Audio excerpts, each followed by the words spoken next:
이원하 변호사의 사건 X파일. 누구나 살면서 한 번쯤은 연기를 하곤 합니다. 가령 아주 쓰디쓴 음식을 아이에게 먹여야만 할 때 맛있다 라고 하는 것처럼 말이죠. 경찰도 마찬가지입니다. 유력한 용의자의 자백을 이끌어내기 위해 간혹 이미 뭔가를 알고 있다는 듯 소위 떠보기를 하기도 하죠. 이제라도 바른 대로 말하는 게 좋을 거야. 저 진짜 아니라니까요. 이 형사 아니라네? 모른다네. 아이고 이거 듣고도 그런 말 할지 모르겠네. 왜요? 뭐가요? 이씨 알지? 이씨가 여기 옆방에서 조사받는 것도 알지? 그런데요? 너 사람 죽였다며. 에? 제가요? 말도 안 돼요. 절대 아니에요. 뭐 절대 아니야. 이씨가 다 털어놨어. 그런데 말이야, 이씨는 다 털어놨는데 너는 이씨가 잘못한 거 말 안 하면 이거 어떻게 될까? 응? 혼자 다 뒤집었을 수도 있단 얘기야. 정신 똑바로 차려. 어? 아 진짜 그게 제가 그런 거 아니고 이씨가 혼자 그런 거예요. 저한테 뒤집어 씌우는 거라고요. 죄수의 딜레마라고 하죠. 그런데 이 게임 이론이 참 짜릿한 이유는 자신의 선택으로 두 명 모두 최선의 결과를 얻을 수도 있지만 반대로 두 명 모두 최악의 결과가 나올 수도 있다는 점입니다. 그리고 보통은 자신의 이익만을 생각하는데 급급해 둘 모두에게 최악의 결과로 이어지는 경우가 많죠. 이 사건 역시 결국 두 사람 모두 강도살인 혐의로 재판에 넘겨졌습니다. 그리고 재판에 넘겨진 결정적 이유는 이들이 언급한 시신 유기 장소에서 실제 사체가 발견됐기 때문이었죠. 여기입니다. 여기 백골 사체인 것 같아요. 어디? 백골 상태긴 한데 잠바나 와이셔츠 뭐 이런 것도 있고요. 좋았어. 사건 해결됐어? 이제 남은 건 살인범들에게 받아마땅한 형을 선고하는 일이라고 생각했을 겁니다. 그런데 여기서 정말 황당한 일이 벌어지고 말죠. 이거요. 뭐 좀 이상하지 않습니까?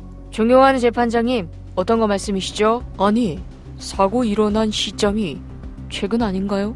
예, 2달 됐습니다. 2달 됐다는 시신이 백골화되는 게 맞아요? 아닌 것 같은데. 그리고 2달 전이면 여름 아닙니까? 네, 맞습니다, 재판장님. 근데 사체에서 함께 나온 옷들, 이거 여름에 입는 옷들이 아닌데요? 그리고 무엇보다 범인들이 이 사람 옥상에서 밀어서 죽였다고 하지 않았나요? 근데 왜 시체에 골절 흔적이 없죠? 이게 가능합니까? 피의자들이 진술한 내용과 사체에서 발견된 흔적들 사이의 괴리감은 상당했습니다. 뭐 하나 제대로 들어맞는 것이 없었죠. 그런데 알 수 없는 의문점들, 이것만이 아니었다고 하는데요. 오늘 사건 엑스파일에서 이 사건 자세히 다뤄보겠습니다. 안녕하세요. 이원하 변호사의 사건 엑스파일 이원하입니다. 오늘도 로엘법무법인 이수현 변호사와 함께합니다. 변호사님 어서 오세요. 네, 안녕하세요. 로엘법무법인의 이수현 변호사입니다. 이 사건 청취자분들도 끝까지 들어보시면 아시겠지만 정말 미스터리가 가득한 사건입니다. 총 3명의 피의자가 나오는데 1심에서는 전원 유죄 나왔다가 항소심 대법까지 무죄 나왔던 그런 사건이잖아요. 네, 그렇습니다. 이 사건의 피고인은 23세 이씨, 20세 황씨, 26세 방씨 3사람인데요. 3사람 모두 강도살인 혐의로 재판을 받았습니다. 1심은 이씨에게는 무기징역을, 황씨에게는 징역 20년을, 방씨에게는 징역 7년을 선고했습니다. 그런데 말씀해 주신 대로 이후 항소심이 진행되면서 무죄로 판결이 바뀌더니 대법원까지 피고인들에게 무죄 판결을 내리면서 결과가 뒤집힌 사건입니다.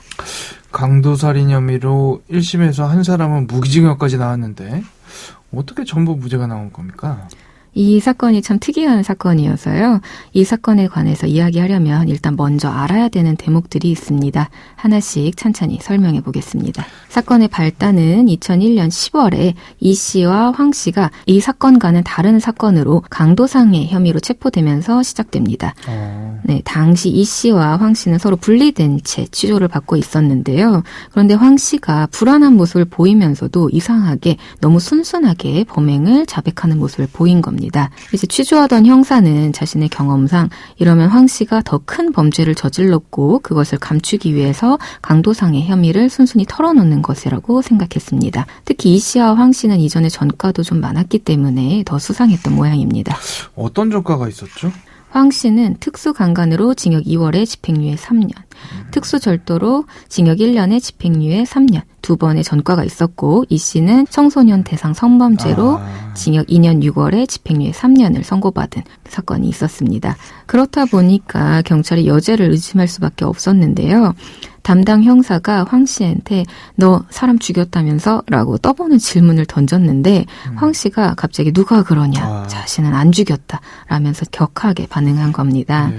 이제 형사는 옳다구나 싶었는지 황 씨한테 공범이 이 씨가 다 털어놨다라고 하면서 유도신문을 했는데요. 그러니까 황 씨는 자신이 아니다. 사실은 이 씨가 죽인 거다. 이 씨가 자신에게 덮어 씌우는 것이다. 라면서 뜻밖의 발언을 하기 시작했습니다. 그래서 형사가 계속해서 추궁을 하니까 황 씨는 속초에 있는 한 콘도에서 강도살인을 했고 그 시신을 바닷가 묘지 옆에 안매장했다. 자세한 내용은 이 씨가 알고 있다라고까지 이야기를 한 겁니다. 황 씨의 진술을 들은 형사는 포기할 수가 없었죠. 그래서 더 자세하고 상세한 내용을 듣기 위해서 이 씨를 찾아가서 추궁을 했었습니다. 죄수의 딜레마가 생각나는 대목인데 이 씨는 뭐라고 했나요? 형사는 이 씨를 찾아가서 황 씨가 다 이야기했다라고 이야기를 하는데요. 그런데 이 씨가 처음에는 살인 범행을 부인합니다. 그러자 형사는 이 씨에게 너가 황 씨의 범행을 진술하지 않으면 너 혼자 살인 주모자로 몰릴 것이다. 중형을 먼지 못할 것이다. 라고 압박을 가한 겁니다. 이 씨는 이미 그 전에 여러 차례 전과도 있었고 재판 경험도 있었기 때문에 자기가 혼자 다 뒤집어 쓸 수 있을 거라고 생각한 모양입니다. 그래서 자신도 자백을 하겠다라고 하면서 좀 더 구체적으로 이야기를 만들어서 진술을 하기 시작했습니다. 경찰 입장에서는 강도 혐의로 체포해왔는데 알고 보니 살인도 저질렀더라. 이걸 밝혀냈으니 제대로 한 건 했다 싶었을 것 같거든요. 그랬던 모양입니다.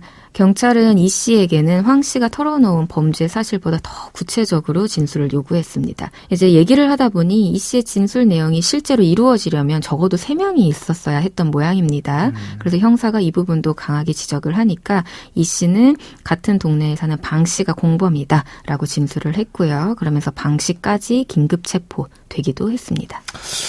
또 다른 공범이 있었네요. 그러면 이 3명의 피의자, 피고인이 저질렀다는 살인, 어떤 사건이었습니까?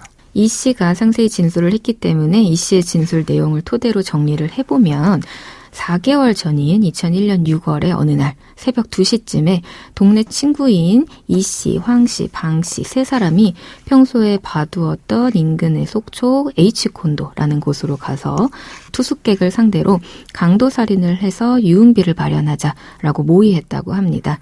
혼자 콘도로 들어가는 40대 남자를 발견했고요. 3층 객실까지 따라간 다음에 벨을 누르고 콘도 직원이라고 거짓말을 해서 남자가 문을 열게 만듭니다. 문이 열리니까 3사람이 갑자기 달려들어서 남자를 마구 폭행한 다음에 준비한 흉기로 찔러서 저항하지 못하게 했습니다. 그런데 방 안에 성인 여자, 다른 투숙객이 한 명이 더 있었던 모양입니다. 그래서 여자가 나오니까 옆에 있던 소화기를 들고 내리쳐서 실신시켰고요. 그 다음에 방에 있던 13만 원의 현금을 빼앗고 남자를 강제로 끌고 5층 옥상으로 데려간 다음에 옥상에서 바닥으로 밀어 떨어뜨려서 사망하게 했다는 내용입니다. 피해 남성의 시신은 어떻게 했답니까? 옥상에서 남자를 밀어 떨어뜨린 뒤에 3사람이 내려와서 시신을 차에 싣고 인근에 있는 묘지 옆 공터에 안매장했다고 합니다. 경찰은 남성의 시신을 찾기 위해 중장비를 동원해 가면서까지 피의자들이 지목한 묘지 부근을 파내려갔는데요. 그런데 일주일간 시신이 발견되지 않아서 포기하려던 차에 묘지 부근에서 마대 자루에 담긴 성인 남자의 백골화된 시신이 발견됐습니다. 이쯤에서 처음 이야기 시작한 지점으로 돌아가 보면 자백도 했고 실제 이들이 시신을 유기했다는 장소에서 시체가 발견되기도 했다는 거잖아요. 그런데 도대체 왜 항소심이나 대법원에서는 전원 무죄가 나온 겁니까? 재판이 시작되자 피고인들이 사실은 수사기관에 거짓 자백을 했다라고 하면서 범행을 부인하기 시작했습니다. 그러면서 상황이 급격하게 바뀌기 시작했습니다. 180도 진술이 바뀐 거네요. 네, 그렇습니다. 경찰과 검찰은 진술도 구체적이고 시신도 발견됐다 보니까 자백을 보강한 물증이 충분해서 유죄가 나올 거라고 확신했던 모양입니다.